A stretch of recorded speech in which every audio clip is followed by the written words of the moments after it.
Good morning. Happy Monday. Welcome to all of you. Miss Daisy's coming to say hi. Welcome, everybody. Happy Monday. We are kicking off a big week here. I hope this finds each and every one of you well. And if you are new joining, welcome. I'm so excited to have you join us here on the live chat and live show that I host every day. My name is Dr. Melissa Gallagher.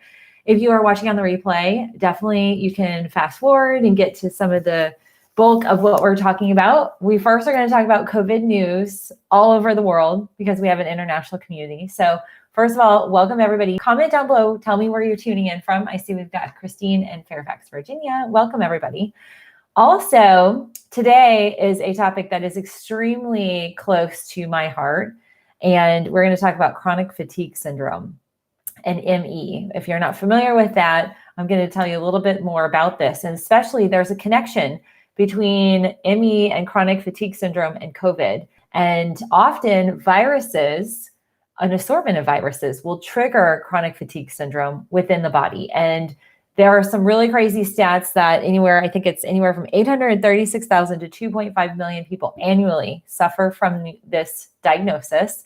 And yet the majority of them are not diagnosed. And I fall into the category of diagnosis.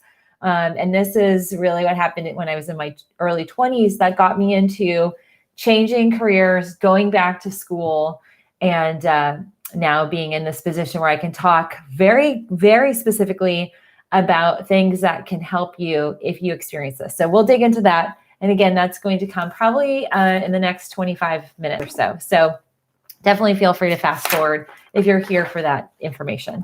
I do want to highlight, I am loving the Answer to Cancer docuseries. How many of you are watching it? Oh my gosh, this last night they came out with combining holistic and conventional methods. Oh, it's amazing. So these are all their lessons. There's a total of 9.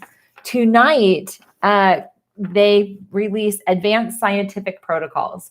This is the stuff that I geek out on. So if you haven't joined, at least on Instagram, there's a link down below, on YouTube, link down below to get in. It's totally free. I do have a lot of folks who have joined that are buying. It's available digitally permanently if you wanted to watch. I take a ton of notes and then I usually end up buying the series. So I want to comment and encourage each of you to check it out. If you're dealing with not just cancer, but really trying to heal your body and use a lot of different methodologies, or want to hear more about the latest when it comes to cancer, because it does hit all of us in some shape or way in our families and communities.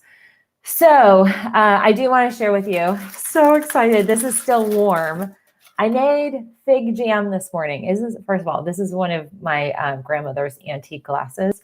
But how cool is this? I made fig jam. We have a massive fig tree. When I say massive, it's probably 15 to 20 feet tall. And so I've been picking every 5 or 6 days. I've been collecting. And now I think I've perfected a fig jam recipe. So anyway, I've been productive this morning. Okay, let's kick off with some news, shall we? So worldwide, we're at 19.8 million cases. We're going to be at 20 very shortly. The U.S. continues to be number 1 in the category of the most tests. We are at 5.1 million positive tests. And this weekend, sadly, we hit just under 165,000 fatalities. So we have 164,793 Americans who have died because of COVID. In Brazil, they just topped 3 million cases. So they have 3 million, and they just also topped 100,000 fatalities.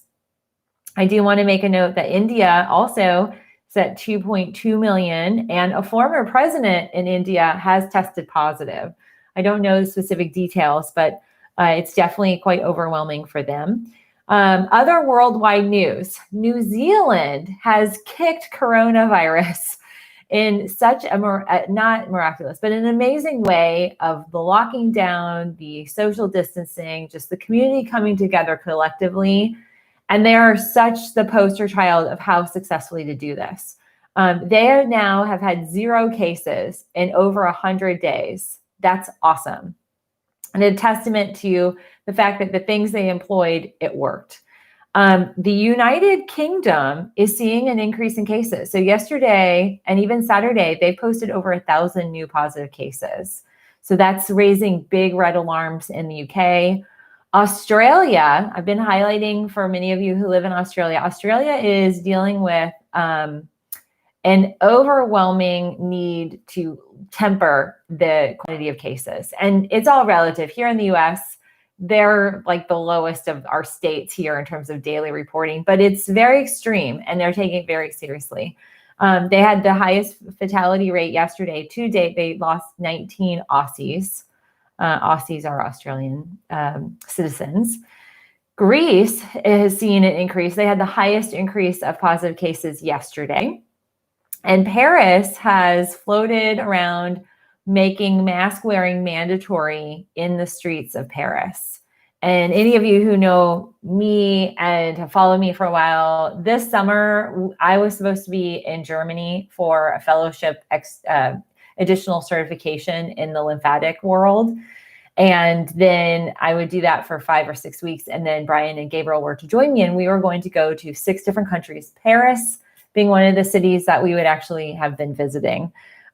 So that is it's a big statement when they are starting to employ mask wearing because they're seeing potentially the second wave coming. Okay, let's dig into what's some stats here in the US. We have 5 total states that take up over 40% of our current caseload of COVID cases. And those are, some will be big does, right? Florida, California, Florida, Texas, New York, and Georgia. Those are our top 5 states. And there is big, this should blow people's minds, but sometimes I get that wrong. There's a big report out by the American Academy of Pediatrics. They ran data, they pulled data, and it is not pretty. Right now, 8.8% of the 5 million cases are children who have tested positive. Now, in 2 weeks, the week from July 16th through July 30th, we saw an increase, a 40% increase in children testing, and the total in 2 weeks time frame, 97,000 children tested positive. Now, the majority of them are going to be dealing with, traditional COVID symptoms, but they're on the milder side. But there are cases like we saw in Georgia, the 7-year-old boy who died last week. So that is very big. One of the alarming stats is that the average per capita is that the per capita case, you're going to see 447 children for every 100,000 in terms of population have COVID. In some of the worst hit states, and the worst state for children is Arizona. Arizona, there's 1,000 kids for every 100,000 that are tested. 1,000 of those are positive cases. So this comes at the heels where, like, for us today, it's a school day for us. So Gabriel starts his, we're now calling her a learning coach. So apparently that's the buzzword, learning coach, to help children focus and the virtual aspect of school. We have somebody coming in to help us help us with the teaching and the educational elements. And that gives us, both Brian and I are working at home, more time. But there are a lot of states that are pushing forward with schools. And so I'll dig into this a little bit further. I want to mention that. I do want to say that the numbers are not as bad as they were 2 weeks ago in many of these states. Like California posted 8,300 positive cases yesterday. Florida posted 6,200 positive cases. Texas, 4,800. New York, 515. Georgia, 31, almost 3,200. But those numbers are still high, and they are indicative of a growing outbreak. We might just be seeing a little peak. There is still some reporting challenges when it comes to identifying who all is testing positive. So there's some data that we're lacking. For some other states, I do want to highlight Florida for all of you in Florida. The governor last week relaxed the restaurant policies or guidelines regarding restaurants and the employees who've tested positive in their ability to return to work, which is very concerning because we do know that some people will test positive for weeks, sometimes months. And the governor is saying people who've, COVID patients who are maybe recovering, they don't have to necessarily return to work with a negative. So the trigger to return to work isn't necessarily a negative test result. It's more of a time frame, like 10 days. So that is problematic. And that loosening might be the tipping point of another surge or another wave in Florida. So, part of it's economic, but it also does not bode well when restaurants allow their employees to pull their masks off in the back where they're preparing food. So I want to put that out there.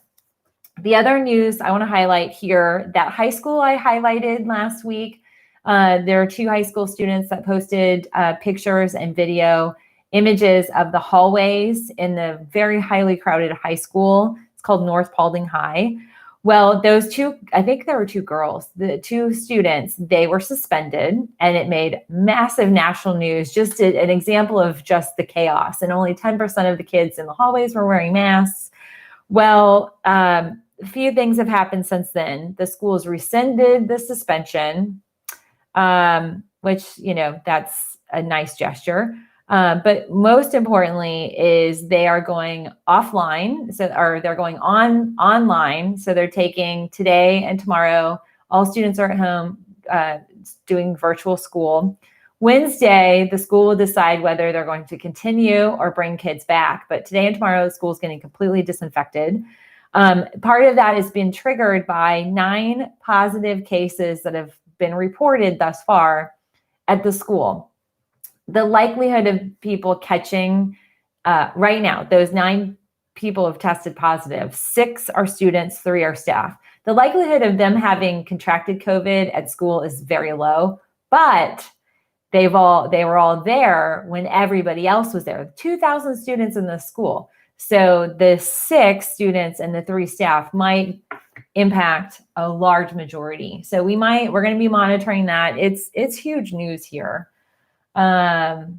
So let's see. All right. So the big kind of communication is that, we need to dampen and minimize that type of communal spread, close proximity, a lot of people in smaller spaces. That this is the perfect storm, unfortunately, for this to be an outbreak here in Georgia. I am supporting my undergrad alma mater today. I'm drinking some stress relief tea. I've got my little mantras. Let's see. Steadiness comes from character and commitment is my little tea quote today. But I am doing that because college football might be a non-season this year.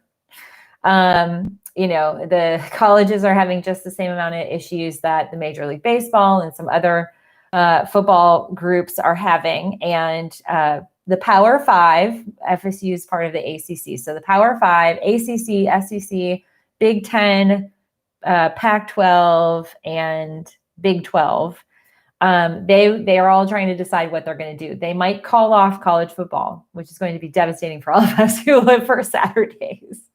I went to a college football school in my undergrad, and so it's really big in our household.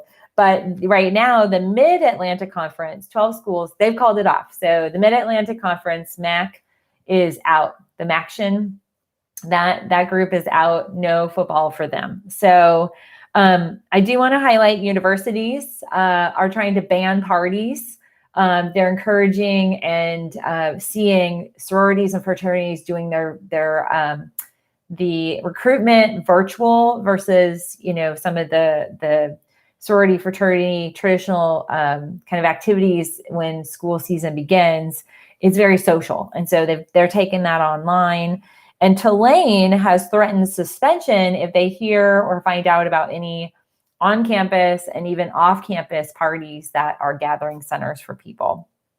So that's really big. And I do want to make a note in terms of reporting. One of the things that might be a snag that we start to see, and we're hearing more of it now, is I don't want to say erroneous, but it is not, it's being altered and it's not really true to what it was meant to be. But the schools particularly are trying to use the HIPAA. So that's a Patient Protection Act that basically allows, like me, I'm a medical provider. If I were to share your medical information with anybody, via conversation, very specific, like, Mary Sue, age 48, has these diagnoses, and this is what she's being treated for. This is what I'm giving her. That's a violation of HIPAA. And it's applicable only for the medical community. It's not applicable for, the grocery store. It's not applicable for an employer. It's not applicable for a school. But we're seeing some withholding of information, not necessarily reporting of cases to the database, but reporting of cases to people who might be infected as far as contact tracing. So there are multiple scenarios where there are instances of schools not telling other teachers that somebody died. They'll confirm a death, but they won't confirm it was from COVID. That is really problematic. And so I'm going to go on a little soapbox here. People need to be equipped with information, and contact tracing is not just exposing, Jim Bob, who has COVID and like targeting Jim Bob. It is to help other people stay safe, quarantine, and lock down their social activities so we limit the spread. By using HIPAA as a barrier for communicating in a transparent way, it's a false use of that HIPAA tool. It's not a tool, but HIPAA is being used in the wrong way. And so we're seeing that happening. And schools that are not, into following all the right measures, like North Paulding High here is grossly negligent, and they are liable if they do have any situations that get out of hand because of the fact that they were trying to minimize the communications. Why they suspended those kids. Granted, it was against code of conduct, but they didn't want the highlight to be on them.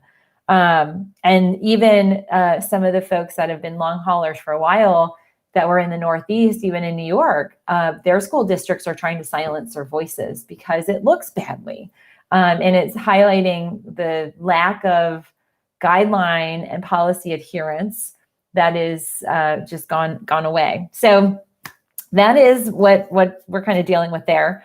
I did make a note. I have to apologize. I misspoke. I said yesterday, I think on Saturday, that Sturgis, that bike rally had kicked off on Friday. I mentioned it was in North Dakota. It's actually South Dakota. So I have to make that little correction. But they have thousands of people who've come into town for this bike rally. And while a lot of it is outside, and that's going to be good, there aren't, an overwhelming majority wearing masks. And I've checked in, they have live video feed if you're curious. There's just bikes everywhere, like 2 and 3 rows deep of bikes. But they've got tents set up and people are, in the day kind of shopping around and walking around. But at night is where they're concerned. There's more gatherings, there's music, alcohol is involved. Those are all, level 9 high risk categories. Indoor dining. So that's one big thing. Now, I really want to highlight this. This is exciting. So a professor at MIT decided he wanted to find out whether there are big risks to COVID-19, to individuals who fly. So he put together this research and data. It's been published. It has not been certified by peer review, but it's out on MedRx. And it's entitled COVID-19 Risk Among Airline Passengers. Should the middle seat stay empty? Okay, so he runs a whole bunch of data. He plugs in the calculation that, like, let's just say you're on an airplane, there's 150 people on your airplane, which is on the lower side of numbers. And he basically uses mathematical probability to calculate based on another professor who's posted the air circulation. And MIT is really big into fluid dynamics. I've mentioned a lot of their research, and they actually articulate just the spread and the speed with which COVID, and particulates exit our mouth. He got paired up with that team, and they were a part of this research as well. But basically, he's extrapolated what the probability or likelihood of catching COVID. So 150 people on a plane, and you're on the plane for 2 hours, where the air circulates through fully and gets cleansed every 30 minutes. That's a big factor. Your likelihood of catching COVID on a plane. Now, this is just on a plane. This has nothing to do with within the airport. Okay, because that's a whole nother issue. You have a 1 in 4,300 chance of catching COVID on a 2-hour flight. If they remove the middle seat, it reduces. So it goes to 1 in 7,700. So 1 in every 7,000. So 1 in every 7,700 individuals would catch COVID. So it went from 1 out of 4,300 to 1 in out of 7,700, which is kind of interesting. So the idea, it's relative risk ratio. That's kind of the probability behind it. But they look at, the methods of, the fact that airlines are requiring masks. So that's one factor. And they look at the contagiousness that they've seen. He actually puts together, there's an equation. This is the math equation. So Q is consistent with these specifications. So they've identified what Q looks like, and then all these different factors. This is way higher than the math I've ever gone through, so I'm not going to try and explain it, but this is for those of you concerned about flying, that's where we are. But it does not, it only takes into account when you are in your seat. And so, all the things that happen before then have other risk factors. Okay, so now I want to highlight the children and COVID-19 state data reporting. Let's see. Sharon, okay, so I want to highlight this. Sharon says, or 100% chance of catching COVID if you sit near someone who has COVID on a plane. So I will say that one of the factors that, they did identify that there are a lot of uncertainties. And so they've run a lot of data, but it was mostly addressing the fact that a lot of the airlines are now going back to filling all 3 seats. But, depending on a lot of different factors, if both of you are masked up and there's that kind of plastic divide that some carriers have put in, you may or may not actually catch COVID. It's not 100%. So that's why I want to highlight this. We have to really, really avoid definitives. And we also need to back it up where we can with data. And, MIT and the science geeks over there, and I say that kindly because I love that stuff. They are very intelligent individuals that have access to a lot of the science and the research capacity to extrapolate data that can give us predictability. And it's all statistics. Everything in this is statistically oriented, but it narrows down the odds, the likelihood. So it's not as bad as you think it is on a plane. That's what that is focused on. But it also is a sign and a really good study for executives and individuals making decisions in the airplane industries and even the FAA to actually utilize this and say, okay, we need to leave all middle seats free. So if you aren't sitting next to somebody, it decreases, but that takes into account 1 in 4,300 if you sit next to somebody. So, that's really, really critical. But again, we have to avoid these definitives. And most of us are lay people, and we don't know at that high level of expertise. Okay.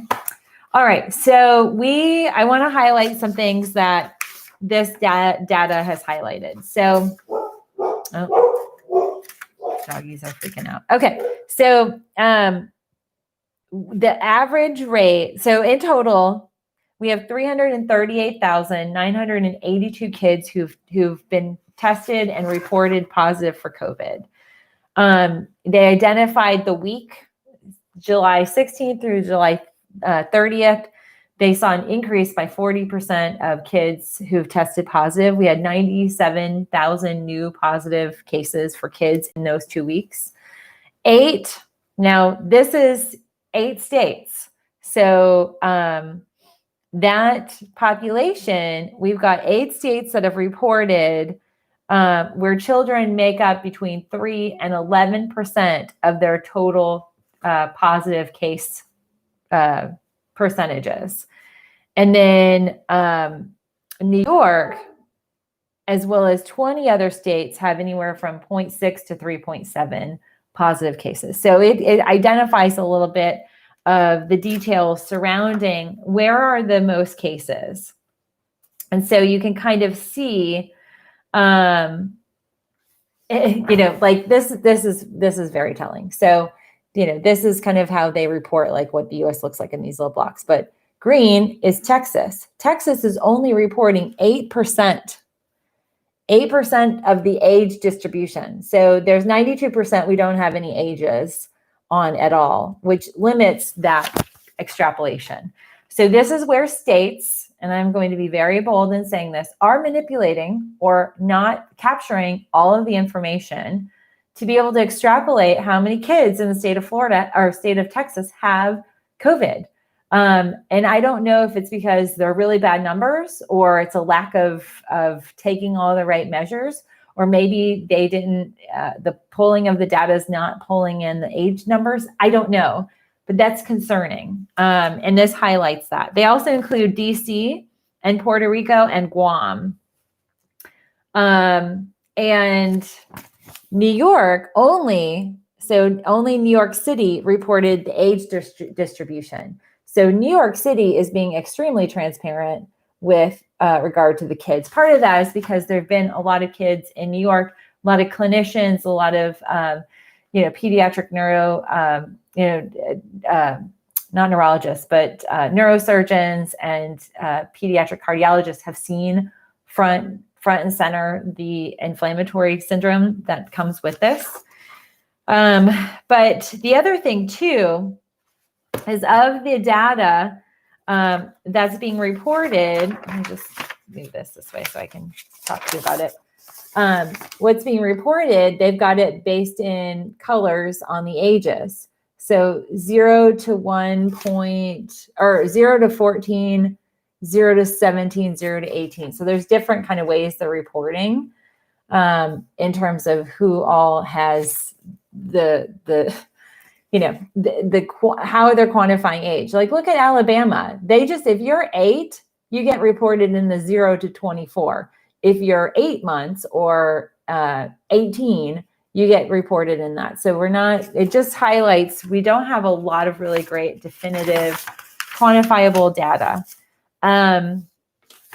So this shows a little bit more about the cumulative tests. So the states that are on the highest, it's California, Florida, Arizona, and then Tennessee. These are some surprising things. Tennessee, Illinois almost have the same quantity of cases for children. And then Georgia, North Carolina, South Carolina. So if we're looking at these communities that had the higher or have higher numbers of kids with COVID, we want to look at what's going on with the schools and are they going virtual, because there isn't any type of minimizing of the spread. And when they get together in schools, it's going to be bad.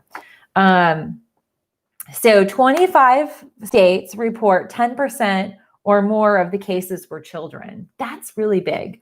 And New Jersey and New York City reported that 3% or less of their cases were children. But the overall percentage of kids was 8.8. And I wanted to show you where we're drawing that line. So these are all the states, all of them that are above, well, actually here to here, all above 8.8%. But some are really, really high. So that first one is Wyoming. So who would think? Wyoming, Tennessee, New Mexico, South Carolina, Wisconsin, Arkansas, Oregon.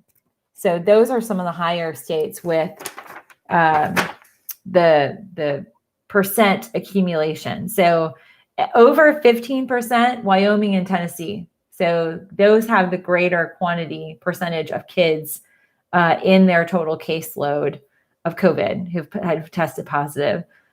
Just above and right at 15%, New Mexico and South Carolina as well. And then between 13 and 14% is going to be Wisconsin, Arkansas, Oregon, North Dakota, Minnesota, and West Virginia. So that's for some of you who live in these states that, it might be impacting kids differently. I don't know the reasons specifically, but that's where we're at. And then it looks at the cumulative totals, the overall rate. And again, we've got high states on here: Arizona, South Carolina, Tennessee. Those are not great for kids. And maybe it has something to do with the industries that are there. I've seen documentaries about Tennessee and Kentucky. Kids are not eating overly healthy, so that could factor into their immune response. But it's very descriptive. It gives you a lot of information in this report. And it just talks a lot about the breakdown. And with what they've got, they work with 20 states. So 20 out of 50 give you really good reporting data about child hospitalizations. But what they saw is that the hospitalizations increased between May 21st and July 30th. It went from 0.8% up to 1.4%. So that's really big. And the mortality percentage, we know that 44 states are reporting the fatalities of children. And we've gone at the end of May, 71,689 of all ages, deaths of all ages, up to 133,000 deaths. From that time frame, children, there are 28 kids as of May 21st that died. And then fast forward up to July 30th, there were 86 deaths. And that's gone from 0.04% to 0.06%. And if you're a parent, like I am, it doesn't matter if that is less than 1% or over 1%. When people get into the fatality percentages, it's your child, it's your life. And no parent wants to have their child suffer or die from this horrid disease. So this is really, if you want more information, I'll post these specifically to our links up above for Instagram and down below for YouTube. I didn't get a chance to pull all of that. But today, I really, really want to talk to you about chronic fatigue. And so one of the things that I mentioned last week on, I think it was Friday, was there are more and more long hauler COVID cases. And now we're seeing Alyssa Milano coming out. She had COVID in April. I posted, by the way, if you're curious about how to reduce hair loss and all, not just COVID, but from hormones, stress, chemical exposure, all these things. I have 5 homeopathics I highlight. So one of my viewers messaged me on Instagram a video, I think yesterday, of Alyssa Milano she was out of the shower and she starts to brush her hair. And I will say, I was like, oh my God, she's brushing her hair really aggressively. But, usually like having curlier hair, I started at the ends and kind of slowly work up with a big broad tooth comb. But she was just pulling straight down. But I will say she had clumps of hair coming out. She's in this category of long haulers who are experiencing hair loss and fatigue. And when polled, the majority of COVID patients show some sign of fatigue and lack of sleeping. And so what happens is viruses can trigger other health conditions or deep cellular imbalance that now presents systemically within our body. And this is the category that chronic fatigue syndrome falls in. I will say 10, even 15, 20 years ago, this was something that was like a term, but doctors didn't believe in. They didn't really diagnose this. They didn't diagnose it. They didn't test for it or evaluate the full body. Kind of like fibromyalgia. Everybody started to get the label of fibromyalgia, but there's so much more deep analysis that has to occur for an individual to really be identified as a chronic fatigue syndrome patient. So I want to highlight, on an annual basis, there's 836,000 to 2.5 million, this is in America, Americans who suffer from chronic fatigue syndrome. And it'll sometimes be coded as ME, which is myalgic encephalomyelitis. It's really that last one is really hard to say. So that's why we condense it to ME. But CFS is what we shorten, chronic fatigue syndrome. So a lot of times the coding will be ME/CFS. And you can sometimes see, like if you got your coding sheets as you're walking up to your doctor, they'll diagnose you with that. And then all of a sudden you've got this diagnosis code that, identifies insurance, data. But essentially, 2/3 of COVID patients experience fatigue, and it's longer term. And one of the things that I work with a lot of folks in my clinic practice where they have chronic fatigue but haven't been identified as such, when I go back into their health history, we see Guillain-Barré, we see a diagnosis of mononucleosis, Epstein Barr. Maybe they've got a really intense, like chronic shingles infection, any of the pox viruses, those herpes, the herpes categories, or shingles, chickenpox, that can trigger. That's the type of viral infection that can trigger chronic fatigue. And then Epstein Barr is the most comprehensive, depending on the typing and the length of time an individual had Epstein Barr. And that's what I had. I was an active case for over a year. And I was very, very sick. And one of the things that individuals experience is that when you go to your doctor and you say, I feel dizzy when I stand up, I feel fatigued after I do anything, I am nauseous, I can't sleep very well, my glands are swollen under the armpit, the neck feels really kind of painful too. You have random pain, muscle pain, joint pain, night sweats, chills, a really strong inability to concentrate and focus. These are symptoms that chronic fatigue sufferers experience. And a lot of times when they go to their doctor, and I was lucky enough I didn't fall into this category. I did have a very thorough general practitioner who instantly was like, you've got Epstein Barr. And we did the test, and sure enough, it showed I was in full-blown infection. And most of the time, people don't get those tests, or they get them after the fact, so it doesn't show how extreme the infection was in the beginning. But a lot of times they just get diagnosed as personality traits. So oh, she's just stressed out, or oh, she's depressed. And so they'll dispense or write scripts for antidepressants. Give me a little hand emoji. Give me the healthy being emojis when you hit it, or give me a little thumbs up on Instagram if you have ever had that experience where you're like, here are my symptoms. I sometimes stand up fast and I see little spots, or I'm taking a shower as I get hotter. the warmth of and the heat from the shower, I start to see these like lights. That was a really big thing for me. I was seeing like, it was really creepy. Or you feel like you had the flu longer than what the flu symptoms would be. You go to your doctor and they're like, you're just depressed, or you need an antidepressant. That can be very, very, very frustrating. And I see Lorraine from Miami and Philantric and Linda. So very common for it to be brushed aside. And the majority of these 2.5 million Americans who suffer have no idea that it's called something. They just know they feel awful.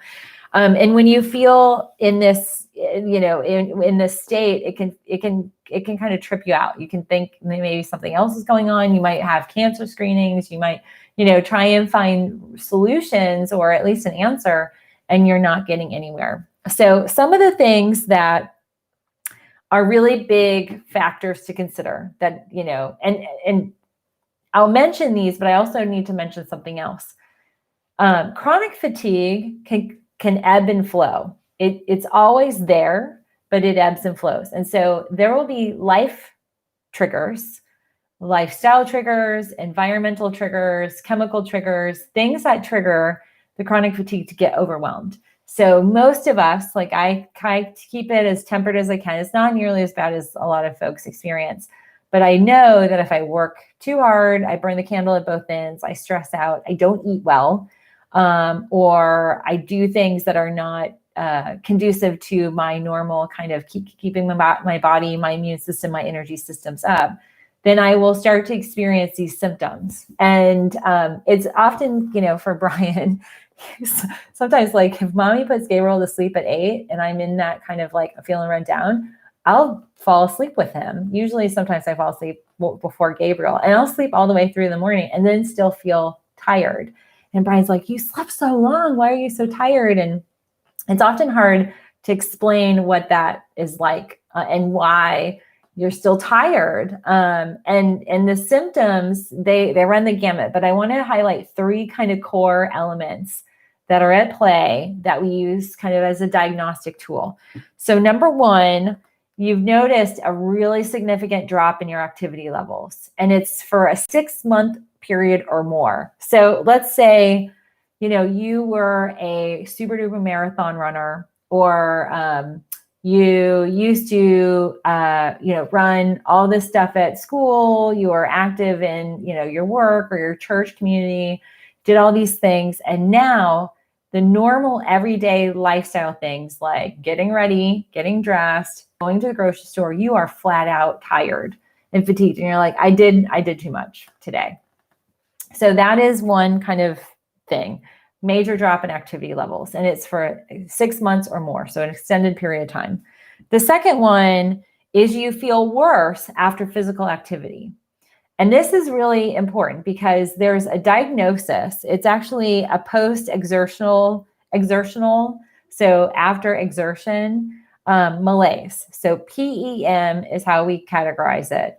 But if you work out or you do something active, you mow the yard, you garden, you walk your dog, and you are exhausted after that, like that just took all your energy, that is an indicator that that's a chronic fatigue state. Now, the other thing is you also feel like when you are standing, you feel worse or things start to decline. So we call it orthostatic, where when you are in a state where you're standing, so your body, your ortho, your bones, you're standing up in a static state, that you start to feel worse. And that could be anywhere from blood pressure changes from sitting to standing. The big one is if you get up too fast from your desk and all of a sudden you start to feel dizzy. That is a deep, deep underlying adrenal state. And so there are a whole bunch of things that I want to recommend. Some of these things were not around when I first dealt with this, but they are now, and they are very potent and very powerful. And the first thing you have to do is you have to communicate with everybody you know or come in contact with that you are dealing with something that you might look fine, but you don't feel fine. Because this is a really big thing. Like, people really love to associate, if you're ill, if you look ill. But if you don't, they're like, well, you look fine. You're totally fine. You're not fine. And you have to be very truthful, not only with yourself, but others. And no, saying no is going to be a saving grace, and it's going to be a form of rejuvenation. So saying no to activities, events, to do things, responsibilities, and delegating is going to be helpful. If you're in a household of more than one, if you can delegate some of those exertion-oriented activities, it's important to do that. Do what you can. But like, for instance, if you've got to fold laundry, don't do it standing up. Grab your laundry bin and fold laundry sitting down on the couch in a more relaxed state. So there are some ways to alter your lifestyle so that you can deal with this. But at the core of a viral induced fatigue is, and this is really what it is, it's a viral induced fatigue syndrome. This is multi-layered, multi-organ, and it's a deep cellular healing that we need to employ. And so I want to go back again. Let me see, where is it? Those lessons on the answer to cancer, that free docuseries. Saturday. So I actually watched this yesterday. Saturday, they did a whole deep cellular healing, a whole lesson, like 3 experts. Amazing. And they had a bonus video. So please do check out that link, because you can employ a lot of the deep cellular healing, even if it's not cancer. And I can attest to the benefits of some of the deep cellular healing. I've had that done. I had a great provider that worked with me, that it's not as severe as it could have been. I was bad off, friends. Like I couldn't get up out of bed one day from the Epstein Barr. And it was like 2 or 3 days. And you couldn't even see, I had like, my neck was so swollen. I was sick. And I did all these bad things. I have some video content. If you're curious, you can watch it. Like, how I got into what I'm doing is because of that. And there was no answer. And so today I want to share with you some resources. Number 1, sleep is critical, and powerful rejuvenative sleep. One of the major things that happens with chronic fatigue and post-viral effect, any type of virus, you have adrenals that are overwhelmed. And a lot of folks deal with adrenal burnout. And that is part of the dizziness, the spots, the inability to stand fully and have your energy drain, blood pressure imbalances. Sleeping is critical. And there's one product that I love this stuff. It's called REM sleep. And these are gel packets. It's by a company called Healthy Cell. This is a doctor, like a functional medicine doctor created product. And it has 4 kind of elements to this. It has the fall asleep blend. So it forces the body into sleep. Many folks with chronic fatigue have insomnia or some weird imbalanced sleep cycle because their circadian rhythm, their adrenal levels are just whacked out. And so it doesn't trigger the neuroendocrine imbalance, does not trigger healthy sleep. And how do you most effectively restore your adrenals and get your energy back is by sleeping. So this is a very powerful aid. Some folks, I'll have them take this for several months at a time. But you will have valerian, lemon balm, there's magnolia bark, hops that addresses some of the adrenal stuff. Then it also addresses the night sweats and the chills at night where people are sweating profusely. Is glycine, magnesium, calcium, and omega flowers, omega fish oils, or not fish oils, omega fatty acids. And it's actually a plant-based oil. So it's not, this is vegan. It also will add in B6, potassium, and then amino acids like L-theanine, L-arginine, and L-ornithine, very potent there. And it has melatonin. That tends to get, like, everybody's like, oh, go to melatonin, it'll help you sleep. If you take too much melatonin, it has a reverse effect. And a lot of times people have too much melatonin. So this has just a minor, like 0.75 milligrams, but then it comes at you hard with 5-HTP. That's a serotonin booster. So that'll lift your spirits. It'll make you feel a little bit better. It has GABA. GABA is a major enzyme that supports the GABA neurotransmitter.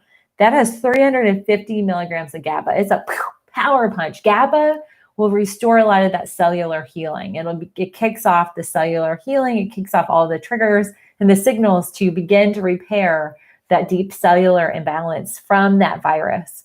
And then what I also love is it has a high level of L-tryptophan. You know that those turkey comas everybody has after Thanksgiving? It's L-tryptophan. L-tryptophan is fantastic for that. So sleep, REM sleep, this is not just for my chronic fatiguers. Anybody dealing with insomnia, sleep imbalances, this is good.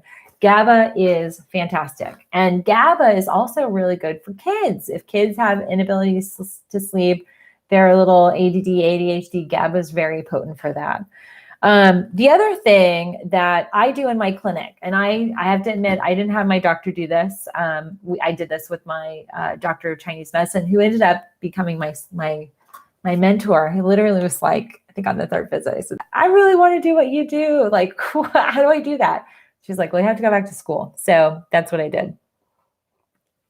And she did acupuncture, and I didn't want any needles. I didn't want to be invasive. And so that is how I got into what I'm doing now. But she ran my adrenal levels. We ran a lot of tests. But I run saliva-oriented cortisol tests, and we run it through a 24-hour period of time, morning through evening, and we evaluate where your adrenals are. So you have to test your adrenals, and then you need to support them. One of my favorite in chronic fatigue, because it helps balance the adrenals and it gives you cellular, deep cellular energy, is an herbal blend. This is Ayurvedic blend. It's called Himalaya. I've got a link. This is on Amazon. It's called Stress Care. And I mean, can you tell? I go with the 240 cap dose bottle. But this is powder, these little veggie caps. You can open them up, and so you can put these in kids' food as well. Because kids have chronic fatigue as well. And a lot of times they get misdiagnosed, and we have to be mindful of for parents. But Stress Care is awesome. This is great. You can take 2 or 3 several times a day. I mean, the list of items in here, it's quite extensive, but they have an herbal blend, and then they go into a very, very potent Ayurvedic combination. And Ayurveda, I know a lot. I'm not an expert in Ayurveda. That would be something I'd want to do in the future, is go into Ayurvedic more deep into that, maybe go back to India. But I will say Ayurvedic medicine is very potent. I mean, this is medicine that gets passed down from generation to, the next child, and they cultivate these really unique ways of extracting energy and potency from plants and other materials in the environment. So Ayurveda is very powerful, but this it's labeled as upgrade your energy. And that's exactly what it does. So it's an energy booster. The other thing, I did get it. You absolutely need, when you're in the low energy phase, you need your B vitamins. And during a viral infection, Bs get depleted in the whole the battle, the immune system battle.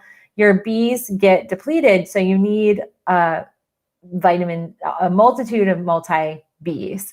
I love this one. This is a liposomal B Supreme. It has all of the right blends of Bs. And I do 2 or 3 hits. I keep it under my tongue. It's sublingual. And then you swallow it, and it's potent. So vitamin Bs are going to be critical. They give you lots of energy, and they help support your adrenals. So Stress Care and the Bs support the adrenal and give some good energy boosting. The other that I really adore, and that's often what I drink in the mornings, rhodiola is my favorite herb for chronic fatigue. Partly, it's so clinically researched. So I know, and you guys don't know this, but I work with a lot of folks that come to me out of desperation. They've seen 8 to 12 different providers. They have been referred to me. Most of the time it's word of mouth. Or they found me on YouTube and they're like, you're my hope. Some are not totally into herbals, and they're a little skeptical. They're moving into a space that makes them uncomfortable. I'm out of that like normal kind of medical realm, but they're open and they're like, I gotta live. And so help me, I'll do whatever. And rhodiola is one of those herbs that I find is very helpful because it does have so much clinical research. We know so much about this herb. in terms of helping support mental and physical stamina. It has been studied by the Russians extensively. It grows in Siberia. It has been utilized for the Russian and even current Russian astronauts and Russian Olympians. It is great for my athletes. I work with pro athletes. It helps them recover better. So when it comes to like that orthostatic challenge where you're standing up and you're exhausted, or you just went and got the mail and you need a nap, and that it might sound like, God, that's crazy. That is legit. Like, people are so overwhelmed, their cells have run out of energy. And so rhodiola, for me, I started taking it. I mean, I was so bad that like any little bit of energy was like mega fuel. I felt like I had boosters on, and it was a game changer. Within 2 to 3 days, I went from like just feeling completely exhausted and a tank completely empty on energy. I felt like I was at least halfway more. And when you're that bad, like halfway is like, oh my gosh, that's when I recommend don't do too much, because a lot of times people overexhaust themselves. I had to learn that, limitations on my own capacity of getting things done. But rhodiola is great, very well researched, lots of clinical data, very potent, and a big energizer. It also is great if you're stressed. So any of you are feeling stressed, it'll balance out. It's what we call an adaptogenic herb, but it's so complex and there's so many different sides to how beneficial rhodiola is. It is a miracle worker when it comes to chronic fatigue. Now, the other aspect that is critical, when I mentioned the vitamin Bs, a lot of times our chronic fatigue sufferers are nutritionally depleted. There's a high majority of nutritional deficiencies. And it can be from Bs, your water-soluble C, your coenzymes like CoQ10, your minerals, selenium, chromium, zinc. So the building blocks for the body to just naturally restore its energy are lacking. And without those building blocks, it doesn't matter what you're doing, you're not going to restore and rejuvenate your body. So what I look at is a multi-layered approach. I love to use, especially with Epstein Barr and now with COVID, I like a zinc forward trace ionic multi-mineral. And this is a liquid, and you just put a few drops in your tea. Like I haven't added, oh, you know what? I will make a note. When you do your tea, or if you add your minerals, the big thing, this is my little plastic cup. I won't add zinc to anything that's plastic. I only use glass when I'm adding my zinc to water, because it is one of those things where some of these minerals could cause some leaching, and you definitely don't want to have an overwhelm of some plastic particulates. So I definitely want to highlight that the way you administer that. Some people will put it under the tongue. I don't advise that, and you definitely want to have this added to a drink, slowly drink it throughout the day, so you'd have several doses. If you do too much, sometimes, especially on an empty stomach, you'll feel nauseous, and that's never a good thing. One of the elements that I do find that helps with that cellular rejuvenation is coenzyme Q10. So CoQ10 is a must-have add to the mix. And for all of you interested, there's a ton of CoQ10s. I have them all in Fullscript. I have a link to my Fullscript store. That is HIPAA certified, so your information's private. You set up a patient profile. It's for a medical provider, so it's an online medical provider supplement store, and they're high quality supplements. That's why you have to sign up via email. But do check out CoQ10. You can Google. I like CoQ10 and PQQ. There are some really good blends in that. And then depending on some of those nutrient deficiencies, as well as your adrenal state, you might need some glandulars. You might need some endocrine glandular support, depending on how overwhelmed your body is. And then my last and final, because I have a minute here on Instagram, is to employ a rejuvenative supplement. It's a compound called IP6, and it's bottled and it's been trademarked by enzyme therapy called Cell Forte. Cell Forte will increase the NK cells, the natural killer cells, to eradicate any underlying, maybe lingering viral infection, because it is not uncommon. It is common for individuals to have Epstein Barr come up again. And sometimes the chronic fatigue just puts you in this susceptible state. So I do have one other aspect I want to cover. Instagram, I'm just going to let you guys join me over on YouTube, where you'll find the 7th and final tip. So stay tuned, jump over on YouTube, and I'll see you guys tomorrow. Okay, let me just save this. It's okay, save that. And let me just do that. Okay, so let's see. What vitamins should kids take to boost immunity against COVID? Actually, Joella, I have YouTube video on that. We're on, I think, maybe our 130th or 140th live show. And I've done some content on that. So I'd have you check the playlist. That's its own. I really don't want to deviate from chronic fatigue. And kids, it's a little different. So do check that out. Let me just post this really fast to Instagram. So I'm curious, out of all of you watching on YouTube, comment below. Let me know, are you dealing with chronic fatigue? Have you been diagnosed with that? And or have you ever had mononucleosis or Epstein Barr? I'm curious. Let's see. I do a quick little. No, it's not showing my live. Okay, so I'm just going to post this. I'll have to add stuff. Okay, so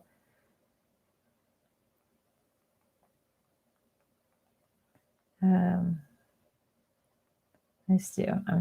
I'm trying to do different titles on Instagram TV. How to beat. Okay. Naturally. Okay, so let me just post that before the morning gets away with us. Okay, so there we go. Okay, so that's posting. Okay, so that's up.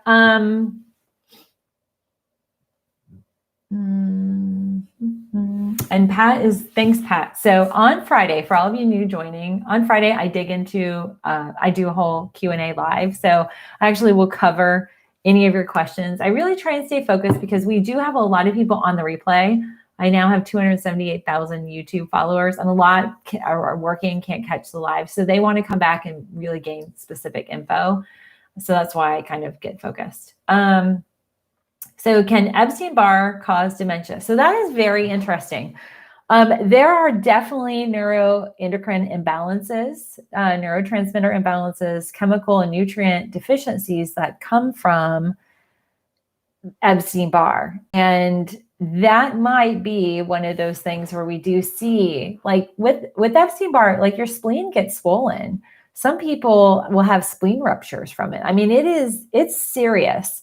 It is one of the most overwhelming viruses, and you can be exposed. I had 2 situations when I was younger, a friend of mine in high school and then a girl in college, our freshman year at Florida State.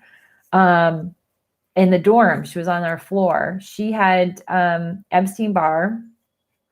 They just called it mono, but it was Epstein Barr. And she went home. We all went home for Thanksgiving break, and she didn't return. And what happened is her younger sister had chickenpox, and she contracted it, and it was fatal. She died of the chickenpox, but because the Epstein Barr mono had so overwhelmed her immune system, she couldn't fight it. That is really, really serious. So, and yes, thanks everybody for staying with me. Please give me a thumbs up if you like this content. Okay, so, all right. The last and final thing, body system we need to target with, really, it's just everybody needs to target this, but particularly when we're dealing with major immune imbalances and a dysfunction of the immune system to respond and to recover cellularly from an infection, and that's what viral infection is. We need to heal your gut. And there's a lot to healing your gut. I just want to give a quick little overview.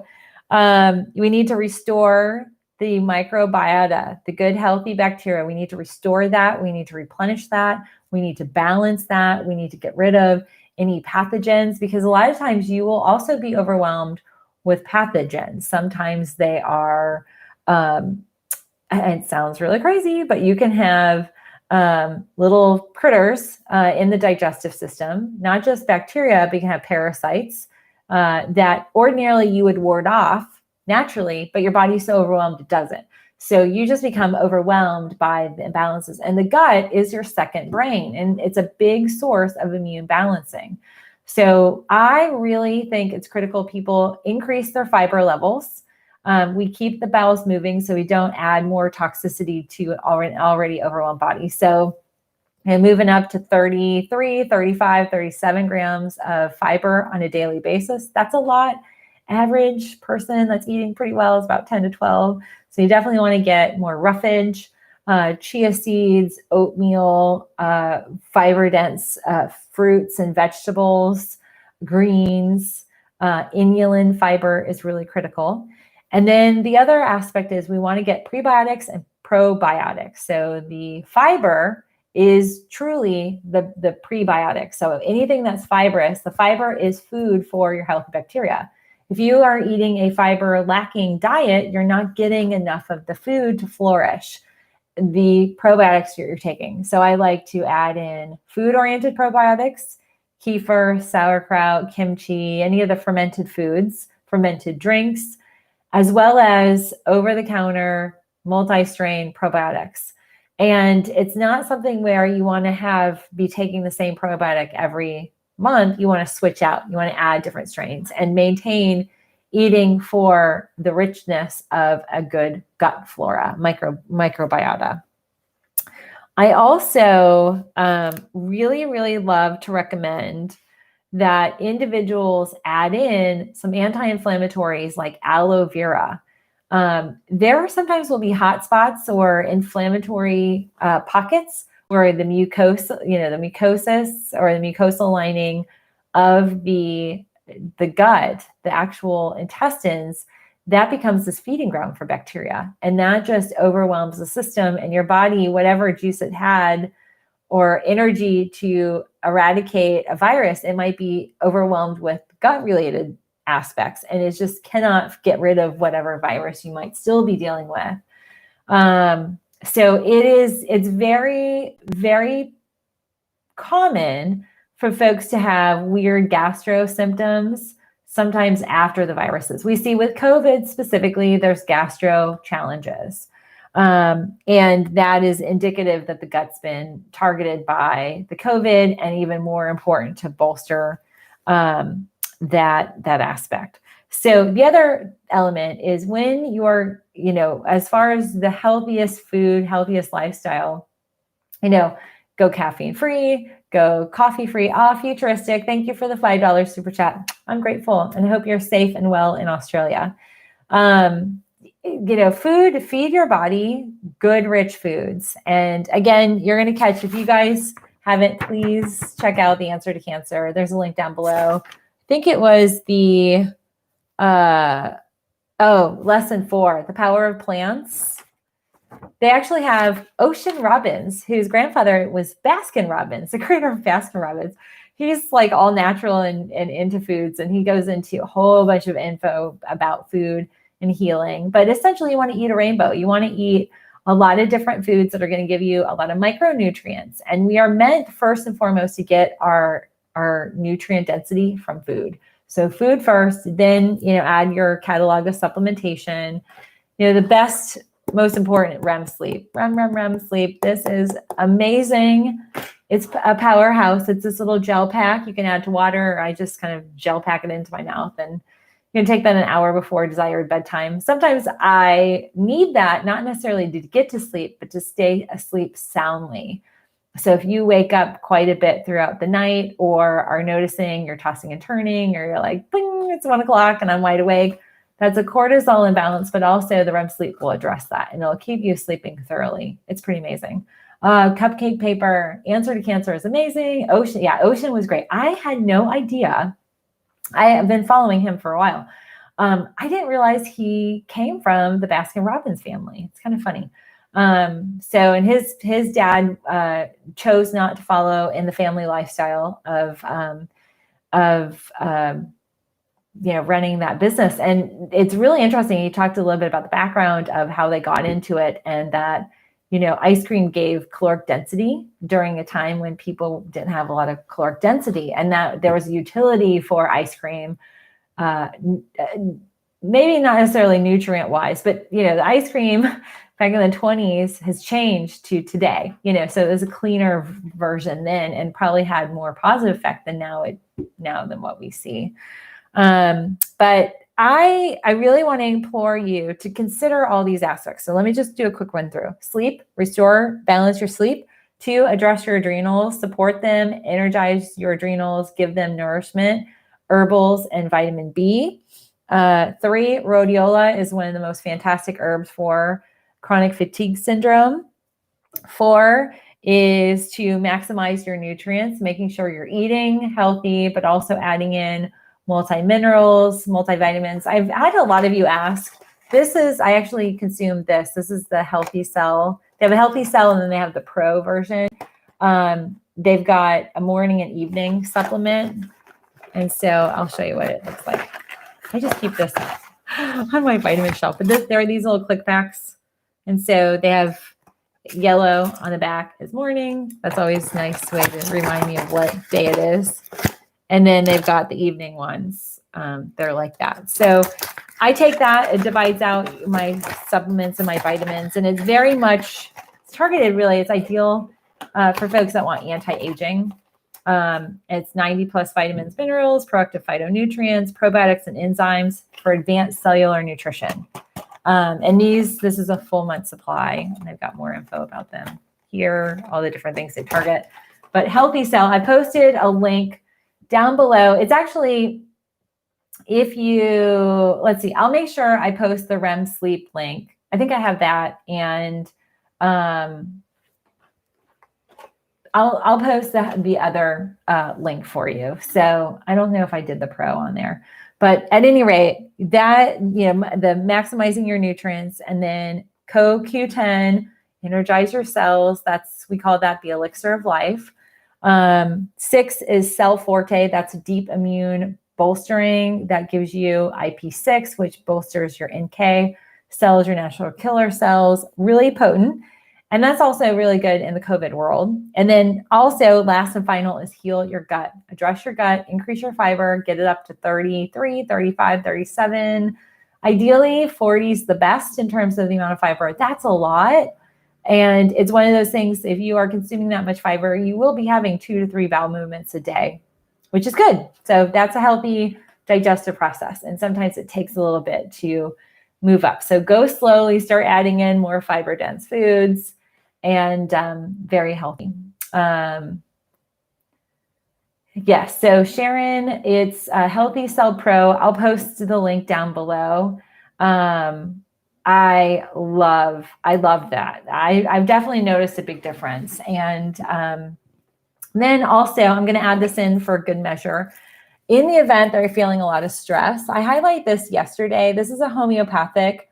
These are the little click tab pastels. But this is a homeopathic. It's phosphicum acidum. We call it phos acid.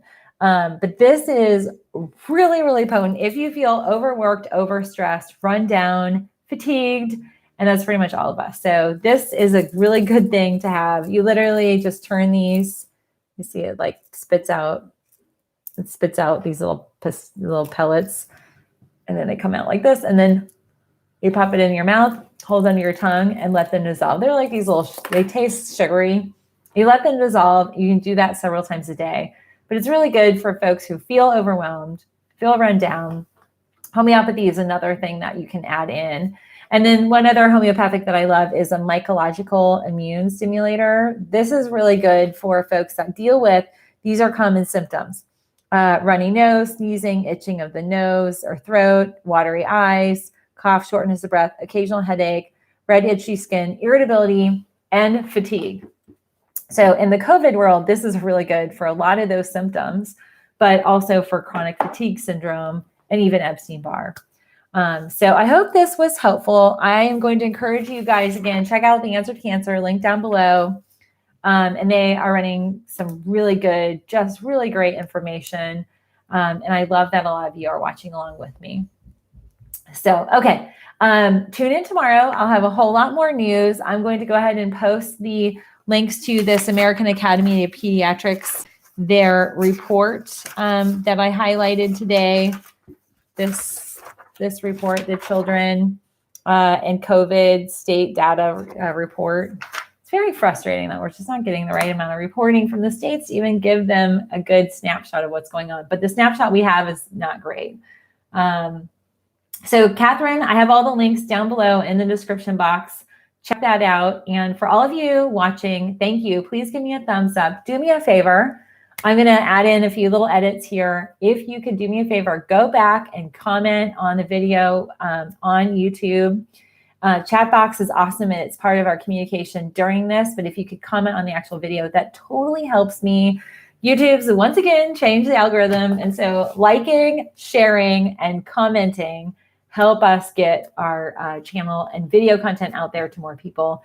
And I really appreciate that. It's definitely becoming a more crowded space. So I appreciate the sharing. And if you're dealing with any type of hair loss, do watch yesterday's video. I hope you'll find that impactful too. So it's so great to see all of you. Thanks for tuning in, for all of you staying on for the long haul. I appreciate it. And Pat, thank you. You and Ron, I hope you guys are well and the kitties are fabulous. And I look forward to seeing you all tomorrow. Have a good day. Bye, everybody.